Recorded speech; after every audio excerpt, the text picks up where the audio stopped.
What's good? It's your boy Neutron the Don. You feel me? Podcast. What's good? What's good?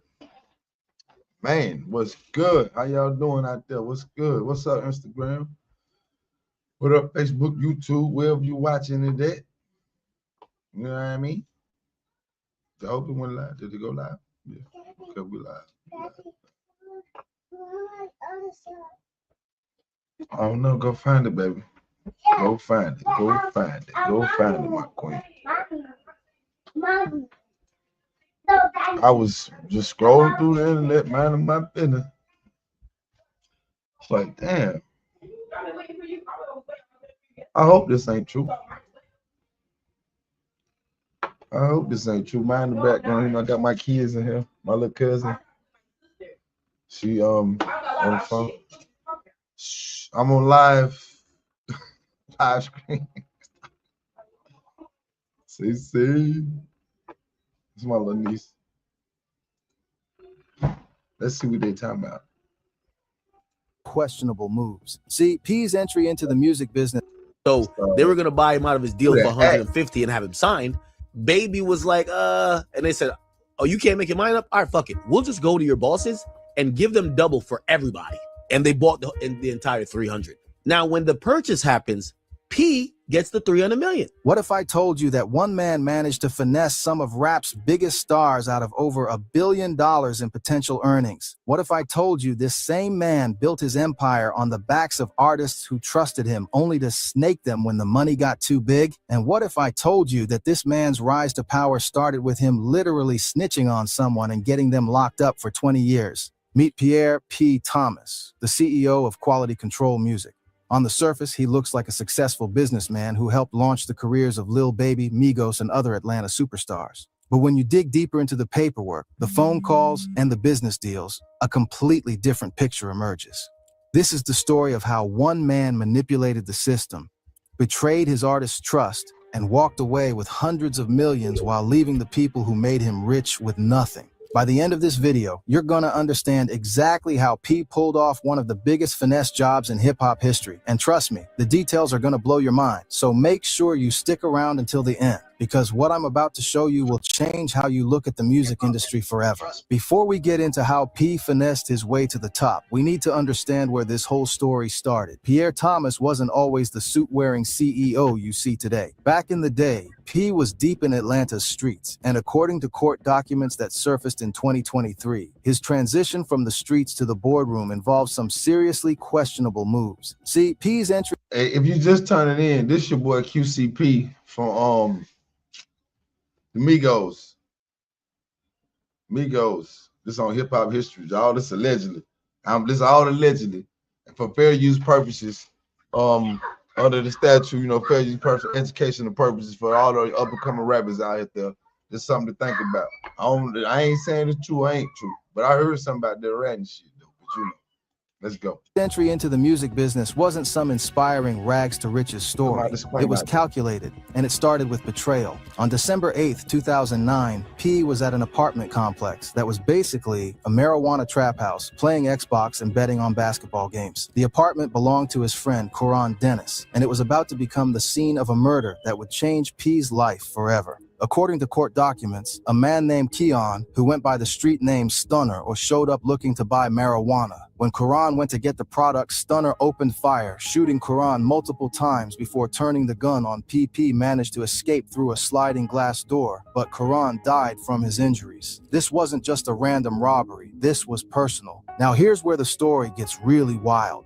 Instead of handling this situation the way most street dudes would, P decided to cooperate with law enforcement.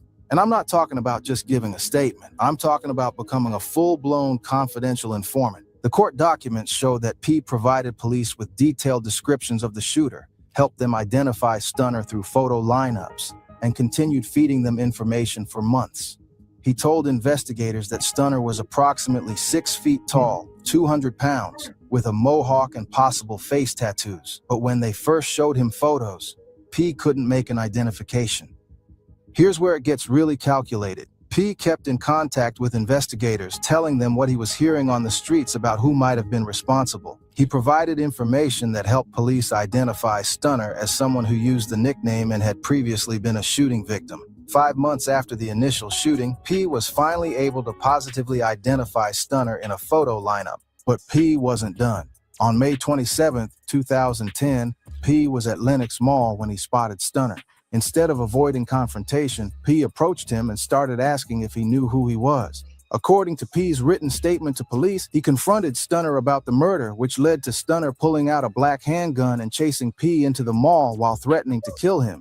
P immediately called the police and told them exactly where to find Stunner. Within minutes, officers had pulled over Stunner's vehicle and arrested him. The crazy part is that no weapon was found in the car, but Stunner was still charged with aggravated assault based solely on P's statement. The paperwork is crystal clear, fam. P was the only civilian witness listed in the case.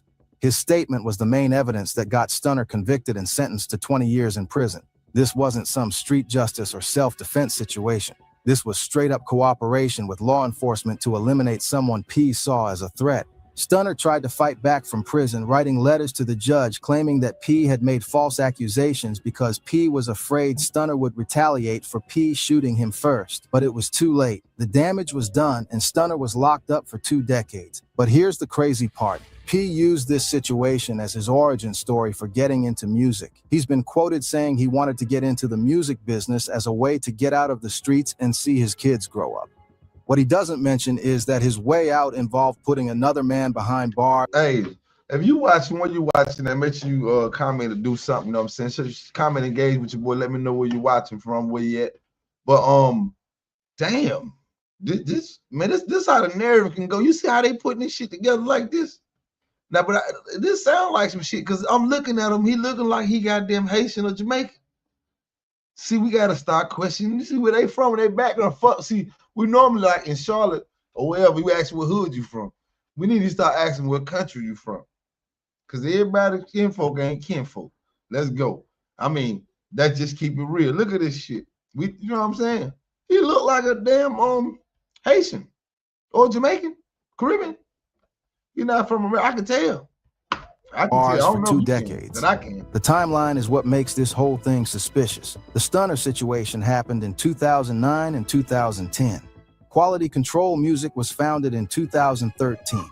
That's a pretty quick turnaround from street life to having enough capital to start signing major artists. The question becomes, where did that initial money really come from? Pete claims he was already a millionaire before getting into music, but when you look at the facts, that timeline doesn't quite add up. How does someone go from being involved in street-level transactions to having millions to invest in a record label in just... Yeah. The hell? What? Shit, man, listen. This some police shit. Whoever this hip hop is, this some police shit right here. But I'm here to watch. I'm trying to see if he finesse my boy. If he finesse it kind of feel like it. You know what I'm saying? Kind of feel like it. Because the Migos broke up for a reason. In just 3 years? Either P was sitting on way more money than anyone knew, or there are parts of this story that haven't been told.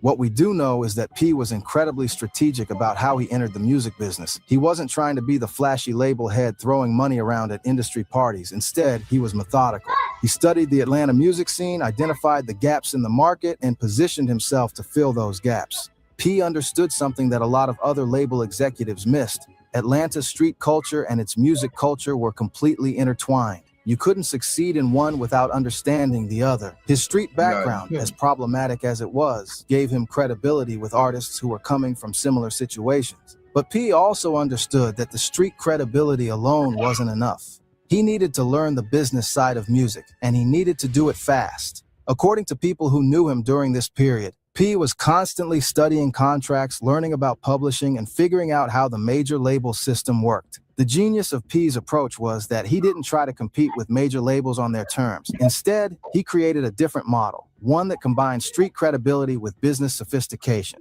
He could talk to artists in their language, but he could also structure deals that protected his interests. This is where P's background in the streets actually helped him in an unexpected way. Street life teaches you to be paranoid, to always think about how people might try to take advantage of you, and to structure situations so that you maintain control. Those same skills translated perfectly to the music. What's good? What's good? Hey, listen.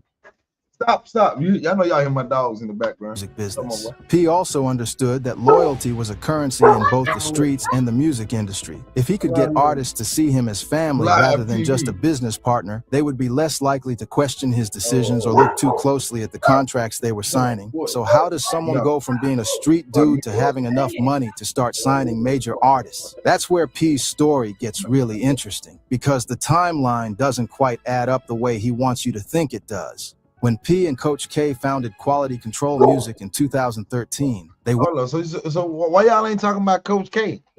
Like, cause you saying P? What about Coach K? He in it too. I hope you're gonna talk about Coach K.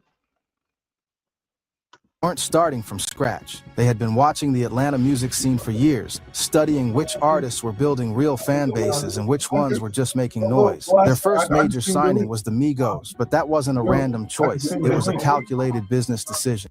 Listen, I'm talking about you don't want to be talking while I'm in the same building, bro. The Migos had already released several mixtapes and were generating serious. Hold on, let me send my boy the link. Hold up, let me send my boy the link. He want to come on up, my boy CZ. Yes, what's up, family? I'm on live screen right now, okay?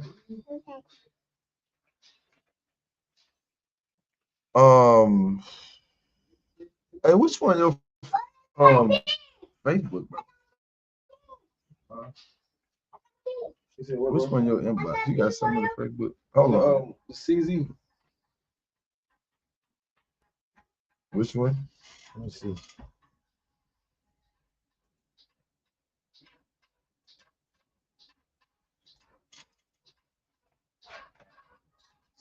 No, cheers, man. Right, this shit. Send let me see the page. Hold on, one bit. I'm fucking up. Yeah, you fucking up.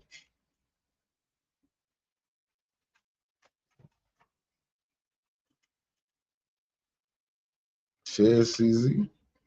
Oh, that's the one. Bro, look right here, bro. Yeah, hold on. It's this one. When I got the glasses on. Man, nigga scam so much. Nigga got how many pages? Nigga got my boy ain't even showing up. That one, bro. It's the cheers. Cheers. Bro, I'm not even friends with that. That's Yes, we is cheers. No, I'm not, man. Excuse me, my audience, because niggas cover fucking up, bro. Yeah, nigga, yeah.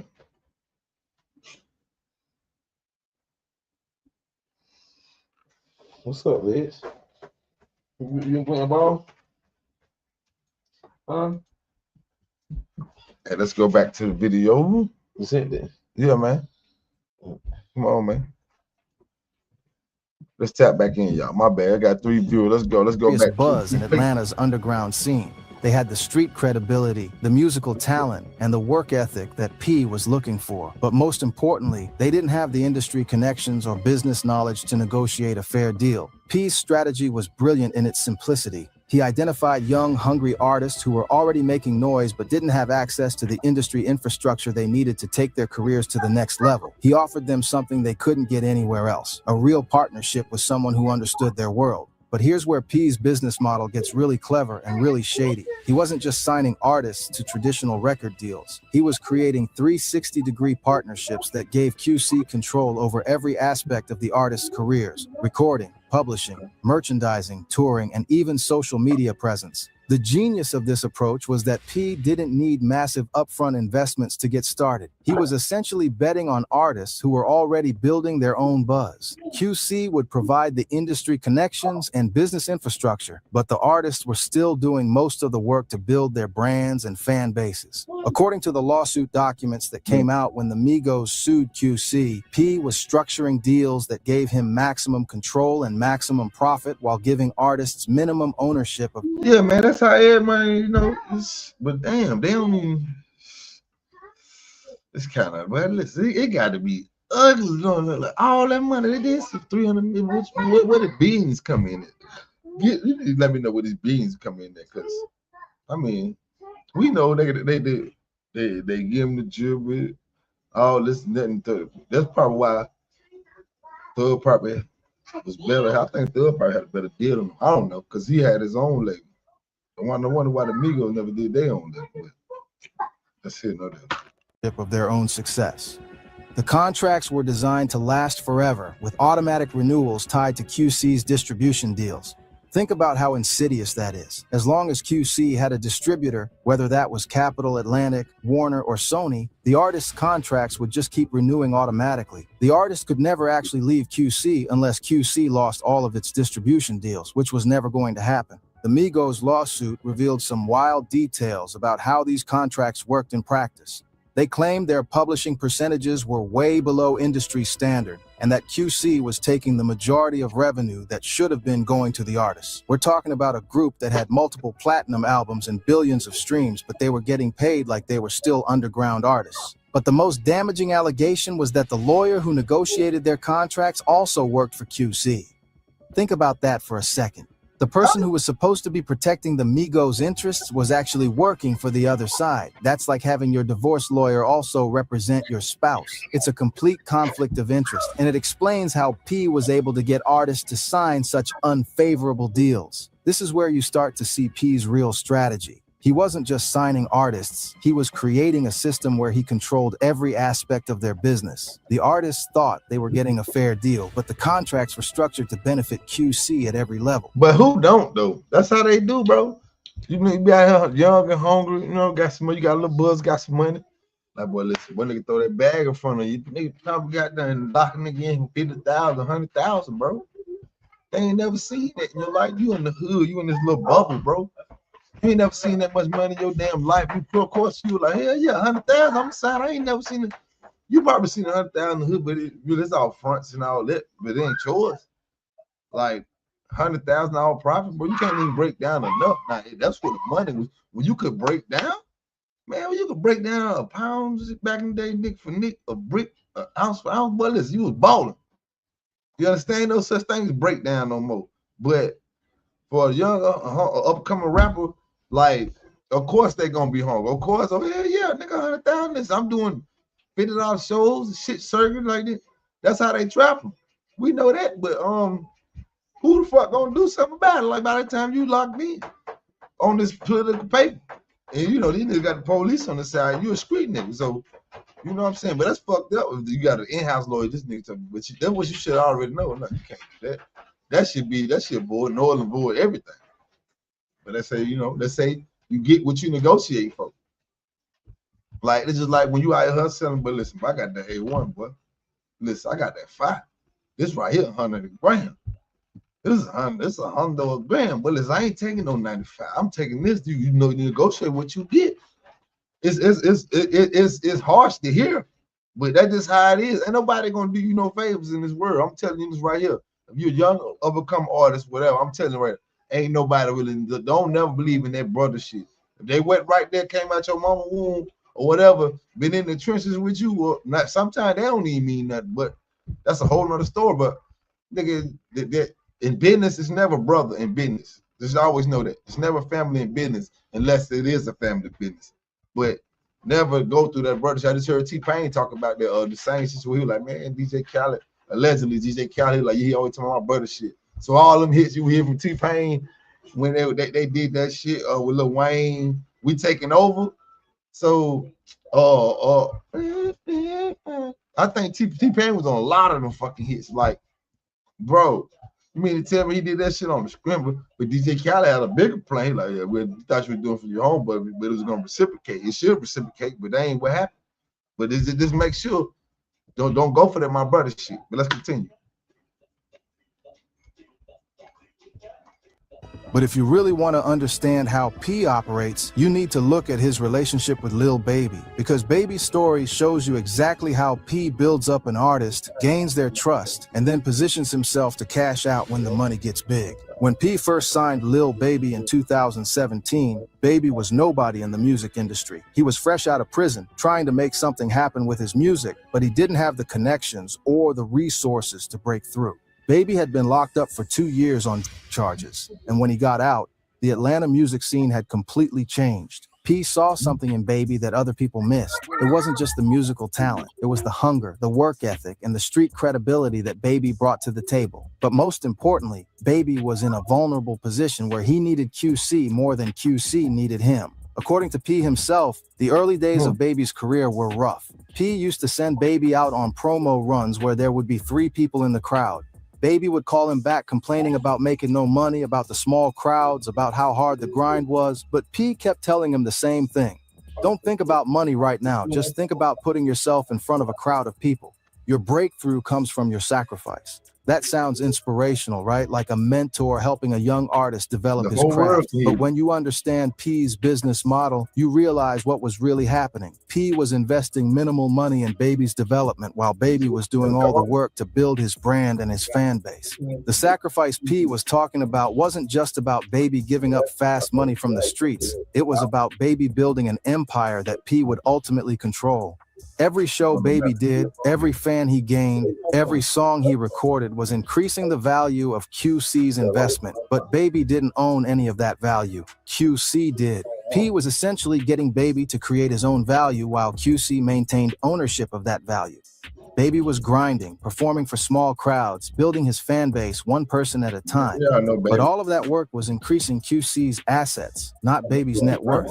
And this strategy worked perfectly. Baby went from doing shows for 3 people to becoming one of the biggest rappers in the world. His streaming numbers exploded, his albums went platinum, and he became the face of Atlanta's new generation of hip-hop. Songs like Drip Too Hard and Life Goes On turned Baby into a household name. But here's the thing, the more successful Baby became— Drip Too Hard was the best. That Drip Too Hard. When Baby came out with that Drip Too Hard, I don't know where you was at, but I think I was on the road with my nigga Keith.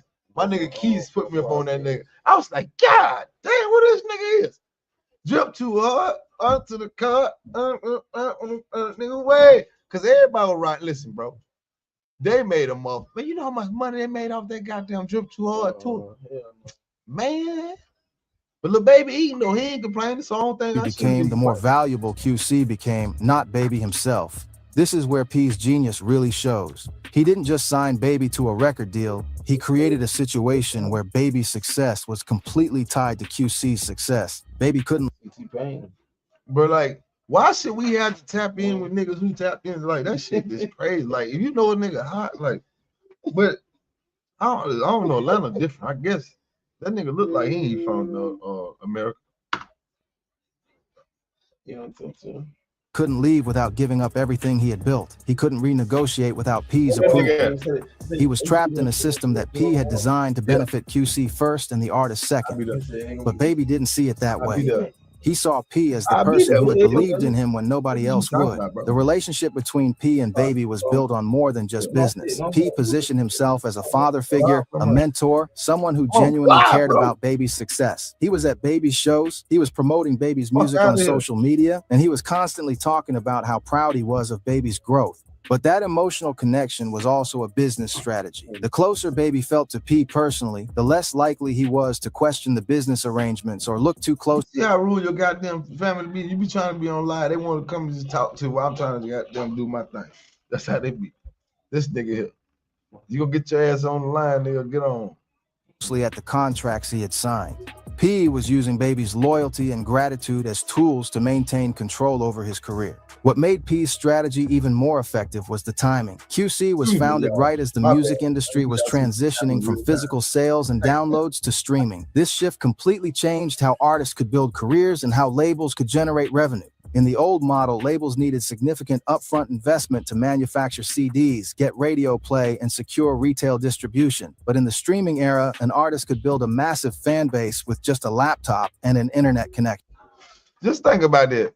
You take your time, you go to the studio, do all that shit, and they take your shit and just take your shit. You get all the show money, but they get you all around the world because I think the algorithm is holding anybody back. There's a certain shit, bro. You know what I'm saying? It's certain shit. Like, damn. Like, what? How the hell that shit can't make it to China without them? It's a system. They swear they ain't got a choke on. They got a choke on everything. connection. This leveled the playing field in some ways, but it also created new opportunities for exploitation. P understood the streaming game better than most executives. He realized that streaming success wasn't just about having good music. It was about understanding algorithms, playlists. It's about algorithms, commercial branding. It's a lot of shit that, like with this streaming, they want to use your shit for advertising, and they got control of all that. The artists ain't seeing none of that. That's crazy. Damn, my people bad. Playlist placement and fan engagement. QC invested heavily in digital marketing and streaming optimization, which gave their artists a huge advantage.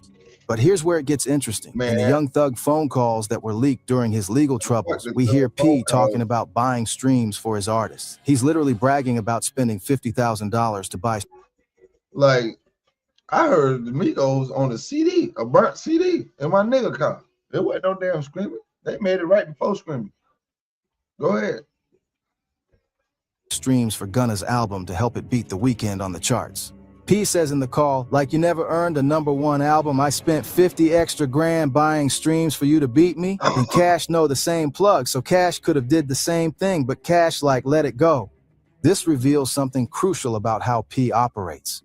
He's not just relying on organic success. He's actively manipulating the metrics that determine chart positions and industry recognition.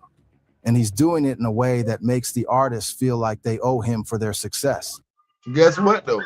If he do got a well, let me not try to like, well, shit. It sounds like allegedly he trying to say that he got one of them farming houses probably back in his homeland.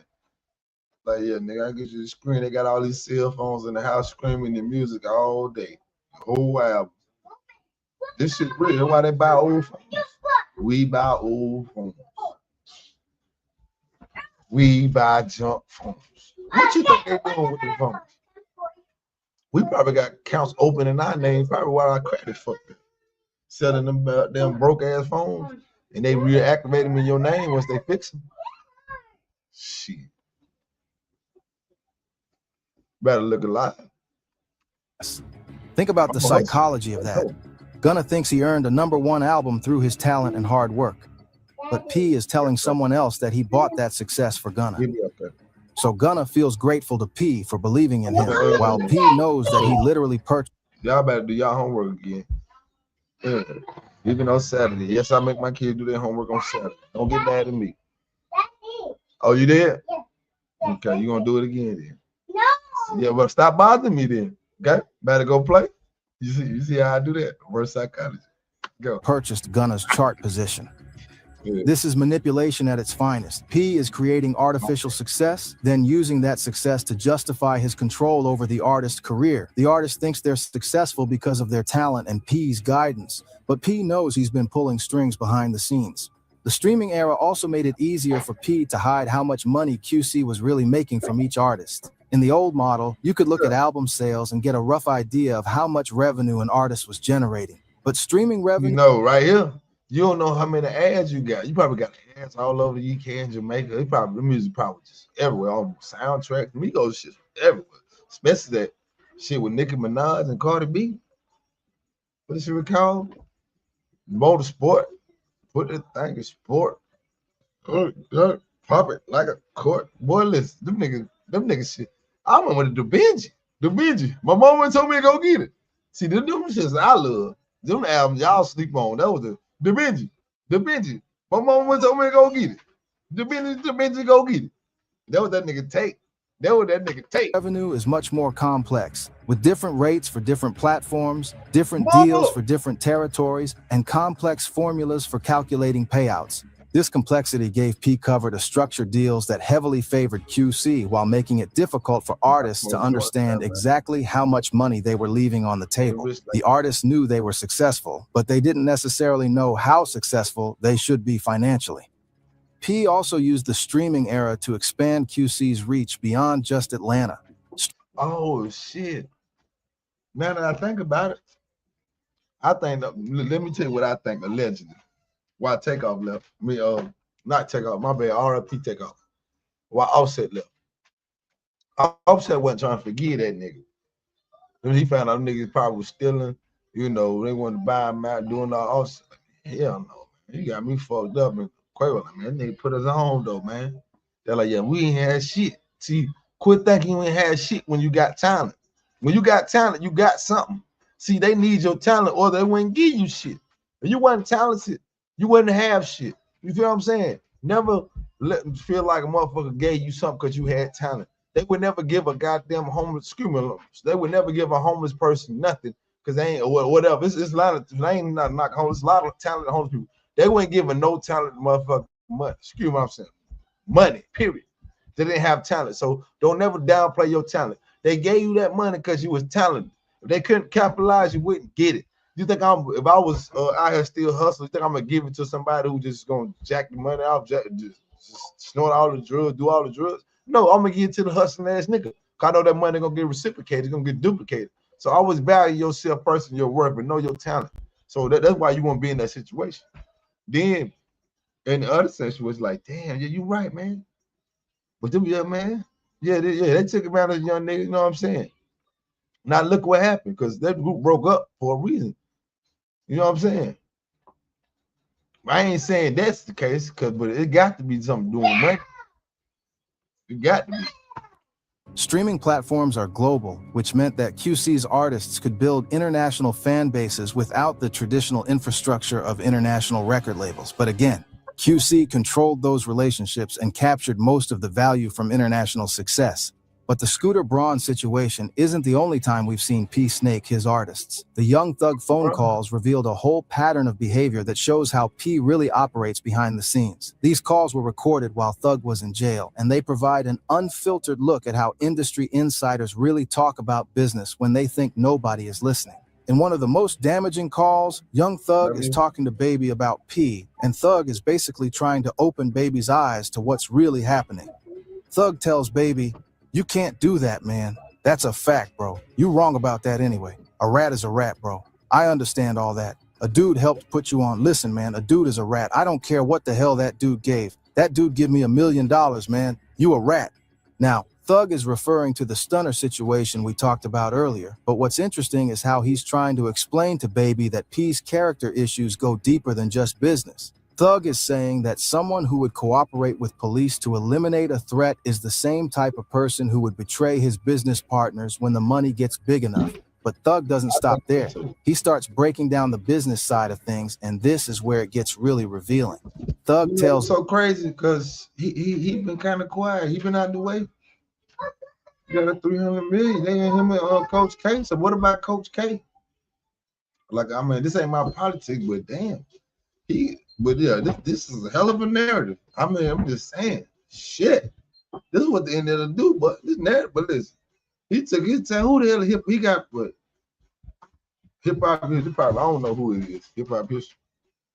Tells Baby, you know what I'm saying? He the people only getting behind your label because of you. They not buying your label because of Migos. Those dudes in the red, those dudes ain't making no money. Watch out, those dudes in the red. What Thug is saying is that QC's value is almost entirely based on Baby's success. The Migos aren't generating the same revenue they used to, and the other artists on the label aren't moving the needle. I think what he's saying is like, yeah, I mean, they already born.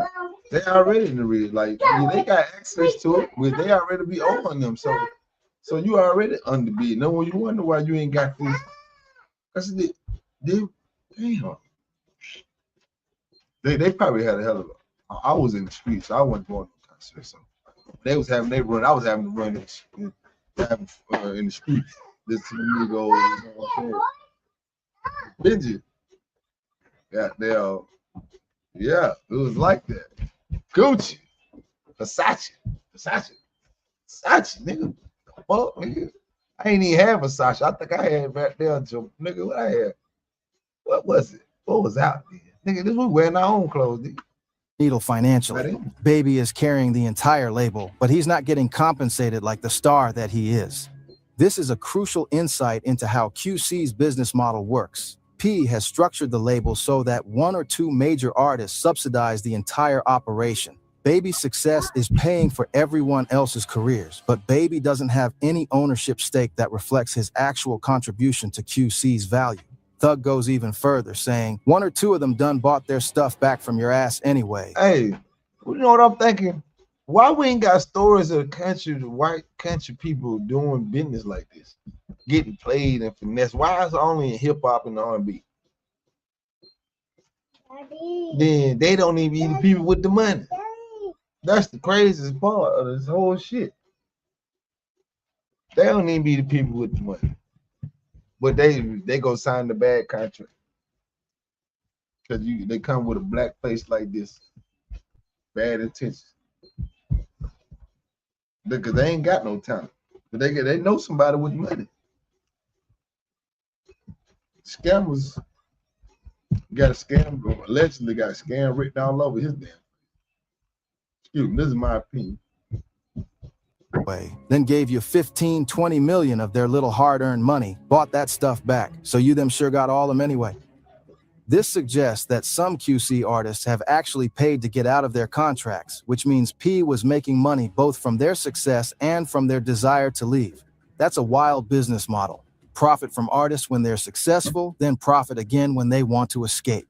Think about how twisted that is. P signs artists to contracts that heavily favor QC. When the artists become successful, P profits from their success. When the artists realize they're being exploited and want to leave, P makes them pay millions to get out. But I'm gonna just say, yes, baby. I want to go to the doctor. Okay. What's wrong? Me too. I'm gonna start my hair. Me too. Okay. Me too. Go, boo, boo. Daddy. Let the doctor. Okay. Hey, boy, go sit down. But listen, it ain't just him. Like, you got record labels like Leo Corn. You got, man, this I Am a Legend. Like, you got all kind of big execs. But you know what I'm saying? They don't look like us with the real money. Like, they don't look like us. Like, Master P, Baby, they got a hell of a deal. You know what I'm saying? It's Main Dupree. You know what I'm saying? They got a hell of a deal. Like, now it's just 360. You sign a 360, you might well be 360. You in a spend cycle. But if you can't sell out arenas, ain't no need to sign no deal. If you can't go on tour, sell out arenas, you know what I'm saying? You might well just take the club money, just hit the road, take the club money, get booked. Basically. Because, you know what I'm saying? Thug coming to Charlotte, I'm coming to Charlotte. That's my girl. He can't sell out in Atlanta. I said, man, ain't no damn money in Atlanta right now, man. It's a chokehold on the economy right now, man. Shit. You know what I mean? But it's just crazy, man. Me watching this shit, I can't believe this shit. He still It's like charging someone rent to live in a house, then charging them again to move out. Yeah. But the most revealing part of these calls is when Thug talks about how P operates with other labels and business partners. Thug is trying to explain to Baby that P's loyalty only goes one way. He expects loyalty from his artists, but he doesn't reciprocate when it conflicts with his financial interests. The crazy part. Yeah, man. Let me get off of this because I ain't trying to stir up no shit. This shit here, I thought this shit was some real shit. Okay, I'm coming. I thought it was some real shit. This is, but you know, you never know. You know what I mean? He keep talking about Thug. I don't like that. Why you talking about Thug and it's supposed to be QCP, Migo, and Lil Baby business? That's crazy, man. Come on, man. You can't be doing all that. Damn. Tighten up, my boy. Stop saying that. But yeah, man, it was a little tap in for a little bit. I gotta take care of the kiddo. Boy, be back. We'll be back. I'll be back. I'll be back. The boy be back. I'll be back like Cook, Craig. Yeah, just to be exact. I'll be back. But yeah, man, make sure you like, subscribe, and share, man. I'm gonna be back, man. Say your boy Ebro got fired from 92.5, you know. Boy Ebro. Yeah, man. You know, when it's your time, man. You ain't move, you ain't pushing the needle. You ain't pushing the needle over there, bro. Like, you ain't influencing shit. That's just allegedly how I feel, but you know, shout out to you. Shout out to y'all, whoever watched today. For this little bit of hour, I gotta take care of my babies right quick. Shout out to y'all. Shout out to y'all.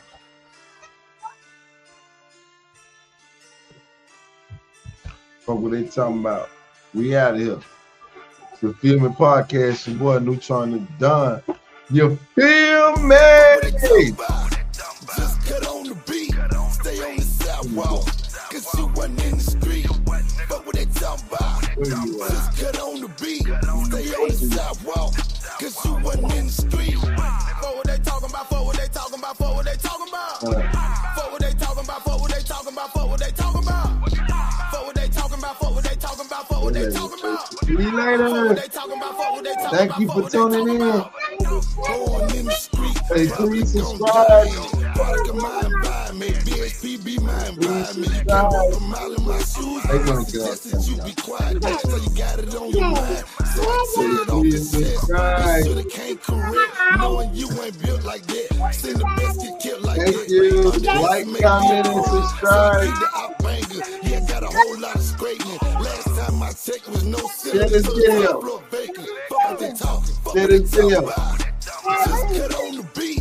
Stay on the sidewalk. Cause you wasn't in the street. Fuck what they talk.